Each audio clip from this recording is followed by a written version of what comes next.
ব্রাহ্মণবাড়িয়ার নাসিরনগরে হামলার ঘটনায় মৎস্য ও প্রাণী সম্পদ মন্ত্রী সায়েদুল হকের অপসারণ সহ ৬ দফা দাবি জানিয়েছেন শিক্ষার্থীরা।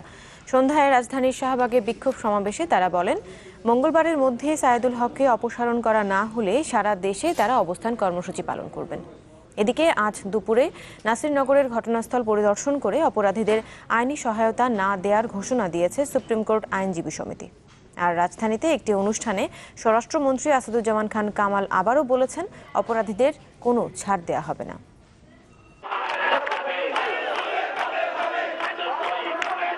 নাসিরনগরে হামলার প্রতিবাদে এবার রাস্তায় ঢাকা বিশ্ববিদ্যালয়ের শিক্ষার্থীরা। শুক্রবার বেলা 12টার দিকে ব্যানার ফেস্টুন হাতে শাহবাগ মোড়ে অবস্থান নেন তারা। বন্ধ করে দেয়া হয় এই মোড়ের যান চলাচল। পরে বিক্ষুব্ধ শিক্ষার্থীদের সাথে যোগ দেন ঢাকার বিভিন্ন স্থান থেকে আসা সনাতন ধর্মাবলম্বীরা। এ সময় তারা নাসিরনগরে স্থানীয় সংসদ সদস্য, মৎস্য ও প্রাণী সম্পদ মন্ত্রী সায়েদুল হকের কুশপুত্তলিকা দাহ করেন। অবিলম্বে তার পদত্যাগ সহ সংখ্যালঘুদের জন্য আলাদা স্বাধীন কমিশন গঠনের দাবি জানান। সংখ্যালঘু একটা কমিশন হবে, আর মন্ত্রী পরিষদে কমপক্ষে সংখ্যালঘুদের জন্য 20টি আসন ছাড়তে হবে। বাংলাদেশে যে যত কিছুই হয় সবকিছু কি হিন্দুদের প্রতি হয়? তাহলে হিন্দু হয়ে জন্মগ্রহণ করাটা কি আমাদের অপরাধ?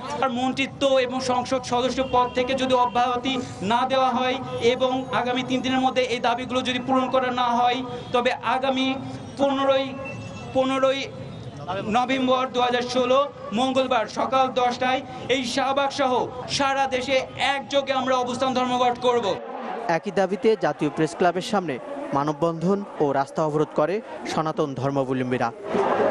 নাসিরনগরে ঘটনাস্থল পরিদর্শন করেছেন সুপ্রিম কোর্টের আইনজীবী সমিতির প্রতিনিধি দল। ক্ষতিগ্রস্তদের পাশে দাঁড়ানোর আশ্বাস দেন তারা।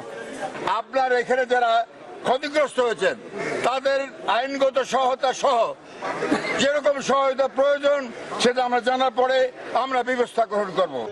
এদিকে রাজধানীতে এক অনুষ্ঠান শেষে সাংবাদিকদের প্রশ্নের জবাবে স্বরাষ্ট্রমন্ত্রী আসাদুজ্জামান খান কামাল বলেন, নাসিরনগরে হামলায় জড়িতদের ছাড় দেওয়া হবে না।